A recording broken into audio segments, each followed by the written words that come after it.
Hello everyone, and this is my review for Monday Night Raw on May the 30th, 2016. And well, you know, this episode had a mixed bag of things, and like the first hour I felt, outside of a couple areas, the first hour felt like it was almost utterly pointless. No offense to the New Day, I think they're entertaining, everything like that, and they were entertaining in their promo tonight with Stephanie McMahon and Shane, but it was basically getting out there exactly what we knew already about the brand extension, about the Raw and the SmackDown thing. That's all it was, and everything in there. They get interrupted by the Von Villains. This sets up for a match between the Von Villains and the New Day. Okay match. Gallows and Anderson get involved in this match, and they take out the New Day in this situation. So it looks like we're going to get a New Day and Gallows and Anderson, or the club, whatever they're going to be fully calling them here in the very near future. They cut another promo backstage saying that they're far from done and everything like that, so giving an indication that we're going to see them again throughout the night. You had a backstage promo with Big Show and Apollo Crews. It has Apollo Crews backstage doing like some push-ups, some exercises, and Big Show walks up to him. He gets up in like this very defensive position about looking like maybe he has to fight Big Show or something in that sense. And instead, you kind of get I would say this was a far better promo from Apollo Crews this week. You kind of got a little bit more intensity from him. He still wants to go after Sheamus and everything like that. You get this little pep talk from Big Show in there, but saying Sheamus is going to do everything he finds new era people to be a threat to his spot, everything like that, and that he's going to do everything to keep status quo the same.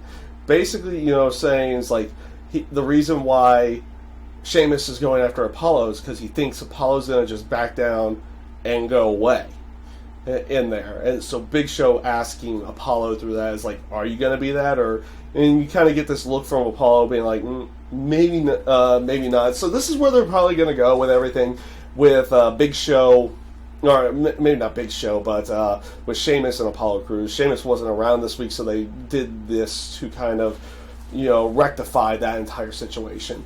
You had the Usos go up against Tyler Breeze and Fandango. They're calling him Breeze Dango now. They've been doing that ever since the whole Golden Truth thing started. You had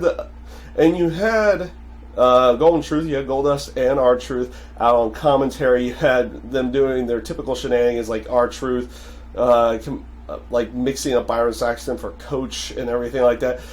Honestly, this entire segment was kind of pointless. At least that's how it felt. I mean, it made it feel like it's like, okay, they've been going on this route of, even though R-Truth and Goldust have finally teamed up, they haven't found their mojo or anything like that. And this is an aspect of them turning that page and getting one up on Tyler Breeze and Fandango here, but it didn't really come off all that well to me. It came off okay, I guess, in the end, but in the end, I felt like this was just pointless. The one good thing I found out of this, since they are going to continue with this whole Golden Truth thing, is that R-Truth changed up his song in some way to go with the Golden Truth. So that was at least one good aspect to it, but that was about it to that entire area. Like I said, this first hour, outside of like a couple moments in here, felt like, why was it there in that sense? That's just how I felt. The beginning of the second hour started off with Roman Reigns coming out, cutting pretty much a short but effective promo. Like, this is far better than what we are typically getting from Roman Reigns in the past, and I felt like this was a little bit better of a promo, and basically calling out Seth Rollins to start a fight with him or something in that sense, or at least get a promo. What I liked about this segment was that you thought the entire time, it's like, okay, Seth Rollins, you figured he was going to tease going down to the ring and everything like that, and then just stay somewhere and cut a promo. But he continually did the tease, but never cut the promo, which was, I found it to be a far better way of doing it. They are going to depict him as kind of a chicken heel in that sense of everything. He's just, he's not supposed to necessarily come out strong. I won't say strong, but he's a kind of guy who's supposed to making himself look like a chicken, even though he's trying to pick his own spot and everything in that sense. Like when, like after the second time of teasing going, and then he walked into the back, Roman Reigns had his back turned. All of a sudden, Seth Rollins comes running back out until Roman Reigns turns back around, and that's when he stops, and that's where the segment ends. I actually kind of like this. It falls under the area of, Roman Reigns supposed to be the badass, and Seth Rollins is there trying to pick his spot, and he wasn't able to get that spot tonight in any way, shape, or form. So I thought this came off very effectively, and came off really well. I mean, they've got a couple more shows before the whole Money in the Bank pay-per-view happens, and the more than likely these guys are going to be feuding going into into somewhere around SummerSlam time. So why rush having their any kind of physical interaction or anything like that in there? I thought this segment came off rather well for that aspect of everything. So I have to make mention of this because this was the one true markout moment of the night.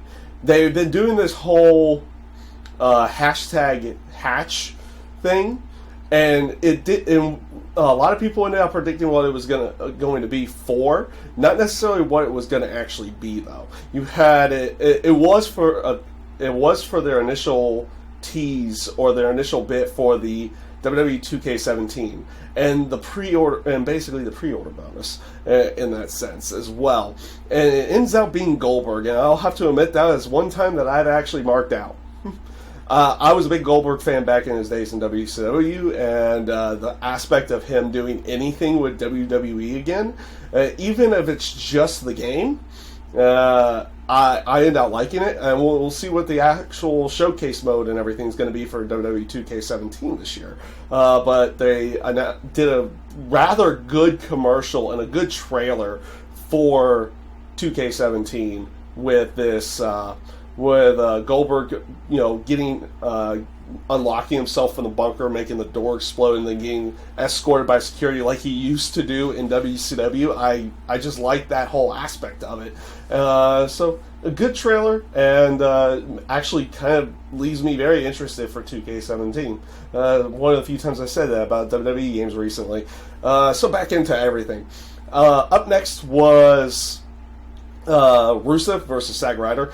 When it went over to Lana to introduce Rusev, she for a moment lost her complete Russian accent. Lana just lost the accent completely for a few moments, and then went right back into it. It was kind of hilarious.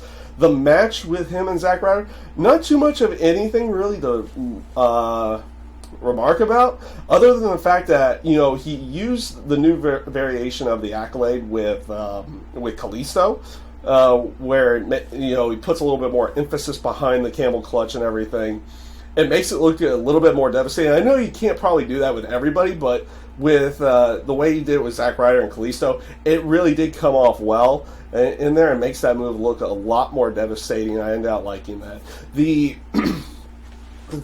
end of the match after that, you see Rusev cutting another promo, and he gets interrupted by Titus O'Neil. Interesting enough. That's an interesting one enough right there, because most people thought Rusev's coming back, or with Rusev with the U.S. title, it was like immediate John Cena feud right then and there. That's all it's going to be, him and John Cena, blah blah blah blah blah.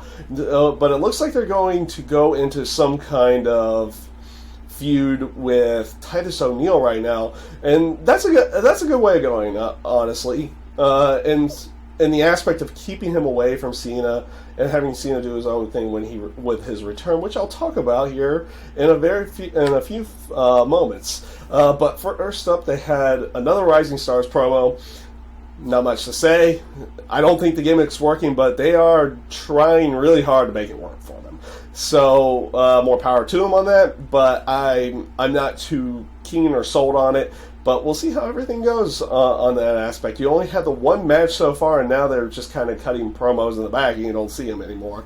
They did another replay of the Charlotte Ric Flair promo from the week before, but they added the whole Superstars reactions to it and everything.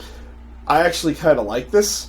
I kind of like this segment in its own way there, because it kind of got off of they went off of the whole aspect of, you know, she wasn't fully comfortable with doing everything. Like, she even had tears in her eyes, like you had Dolph Ziggler saying, like she felt like this was true, but she had tears in her eyes doing it and everything like that. So it was a nice way of going. They had a backstage segment that was recorded earlier in the day with Charlotte just walking in, and she gets berated by Stephanie McMahon for what she did the week before, calling her an embarrassment and everything. And, you know, funny enough, she calls her all these things and gets it on her case so much after, like, no more than a week ago or 2 weeks ago, she slapped Ric Flair in the face. So, Charlotte doing her own disrespectful thing and getting berated by Stephanie, who completely disrespected him a couple weeks before. I was like, not the person to be berating her right now. Not the person. That would have been more of, I think, a Shane thing or something like that. But not the best choice for that aspect. Up next was Enzo and Cass versus the Dudleys. Not much really in the terms of the match. I like the promo from Enzo and Cass, and you got in the way that they're going right now, you can definitely tell the crowds in each city are actually getting behind these guys. It's not just like it's not just like a NXT type area, because as you know, with the main roster crowds, like, most of those people don't watch NXT in any way, but these guys are getting these fans behind them, and they're gaining in popularity that way. So I'm actually kind of liking what they're doing there. You had a Sami. I'm looking at my notes real quick down here. I have Sami Zayn, Dean Ambrose, and Cesaro's promo. Just kind of a wacky, trying to be semi-comical promo here. Not much to really speak of. They're just trying to gain a little bit more aspect behind the whole six-man with the Money in the Bank qualifiers, which they showed a graphic later in the night showing that there's only going to be 6 people. Like, the week before it was supposed to be 7, but it looks like it's going down to 6, which is not a bad way of going. I kind of like the 6-person match versus a 7-person match, if that's what they're truly going to do, unless they're still going to add one more. We'll see how they go about that. You had another kind of similar thing with the heels, with Kevin Owens, Jericho, and Alberto Del Rio having their little pep talk in the backstage, showing a whole bunch of dissension and everything like that. So, okay promos there. I'll talk about the match here in a few moments. So this brings actually to the point in the show where you have John Cena's return. He comes out and does a very respectful promo about Memorial Day, about the troops, everything on that aspect. Very respectful, very nice in there. And then he does transition it into the whole aspect of the new era, saying that it's going to go through if anybody in the new era wants to get to the top, they have to go through him and everything in that aspect. And he gets interrupted by AJ Styles. First of all, when he came down, it took like a couple moments to truly for the fans to truly grasp it in that sense, because this is, for a modern day age, AJ Styles real big in the independent scene, TNA, everything like that. Cena's always been the big dog inside of WWE, and for a good 2, maybe even 3 minutes, the fans, they would not stop chanting AJ Styles, let's go Cena. AJ Styles, let's go Cena. They fully grasped it the whole way. I'm glad that both of them kind of took a little bit of a moment to recognize what was going on before they actually went into the promo, which made it feel like, AJ Styles was trying to just be respectful and everything like that. Turns out Gallows and Anderson were going to come out. They cut a quick promo on AJ saying, "This is what you're going to be, as a kiss ass." Well, we're not here to kiss ass, we're here to kick it. And everything on that aspect. So it looked like they're going to go off, and this is where the turn happens. And I'm going to go off and say it here and now. I actually don't want their first, AJ Styles and John Cena's first one-on-one match to happen anytime soon. Like, this is a good feud starter. I want their one-on-one match at SummerSlam. This is crying to be a SummerSlam match. Not a Money in the Bank, not a Battleground. This is a full-on SummerSlam. That needs to be their first one-on-one altercation.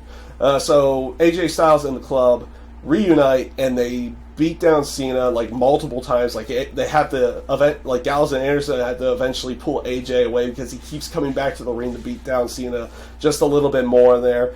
I honestly love this segment. This was a great way of going, and like I said, this is crying to be a SummerSlam match in some way.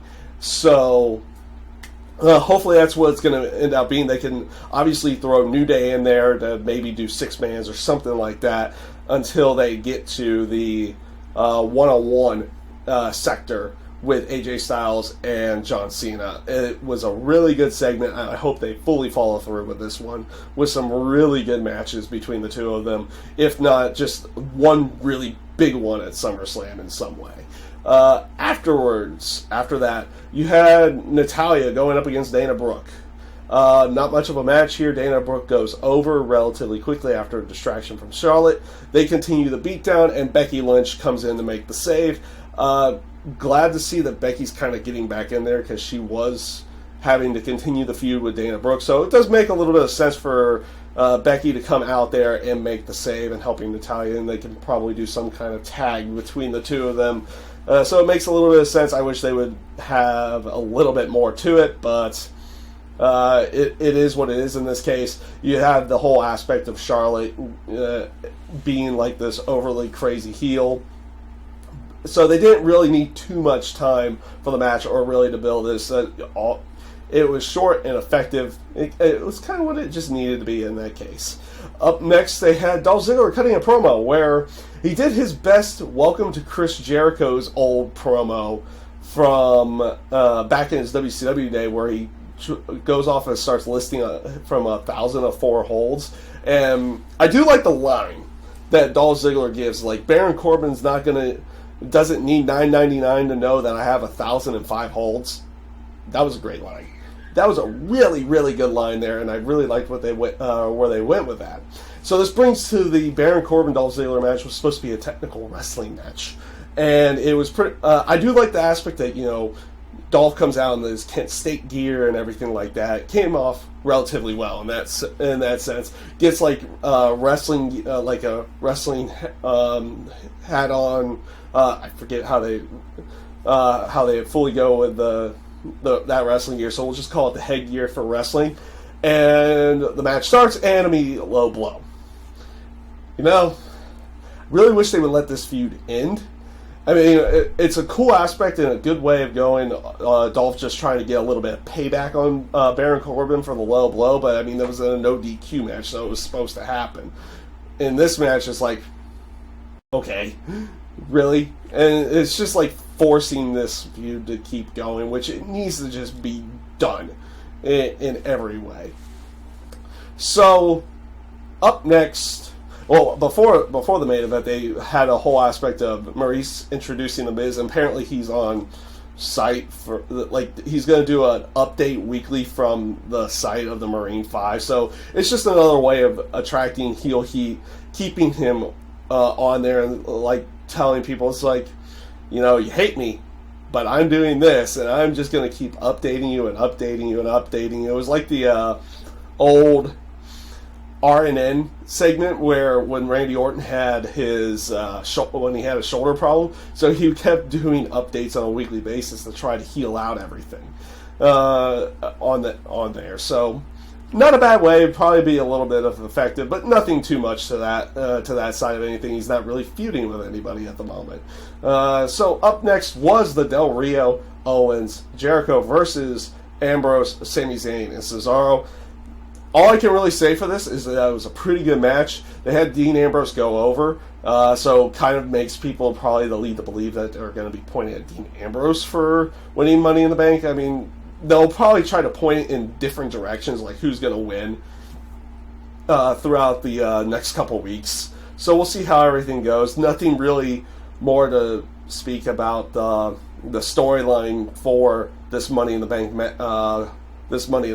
It was just a match in this case. So nothing really more to say about that to begin with. Overall, I can't really give this show a very good review because that first hour, outside of like a couple quick good moments, it felt completely pointless in every sense of the word. It just didn't come off well at all. The next couple hours, like, I like the stuff with Seth Rollins, the bit with Goldberg being in 2K17. That's not part of the show, so that was just something I threw in there as, you know, it was a quick mark-out moment while watching the commercials inside of there. But other than the whole AJ Cena feud, which was an amazing segment, this show wasn't all that good. I'm going to be straight with you. It wasn't really that good to begin with. They did do at least a little bit to further each storyline, but they didn't really do that much in the end. And some of the stuff that they didn't come off all that good. The New Day segment with Stephanie and Shane, the stuff that they were doing was only working really because the New Day is that entertaining and can make that stuff work, because honestly that wasn't really good stuff at the beginning of the show in every sense of the word. So I have to go off and say that this Raw wasn't that good to begin with. So and like I said, there was only a couple real good moments in there. The only pretty good match was the 6-man tag at the end. Otherwise, like I said, I can't really give this show that good of a review, because there was stuff that I felt like was just utterly pointless. And why are they not ending this Baron Corbin Dolph Ziggler feud? So it is what it is. That's my opinion on it for this week, and that is my review for WWE Monday Night Raw. I thank you guys for watching, and I hope you have a great day.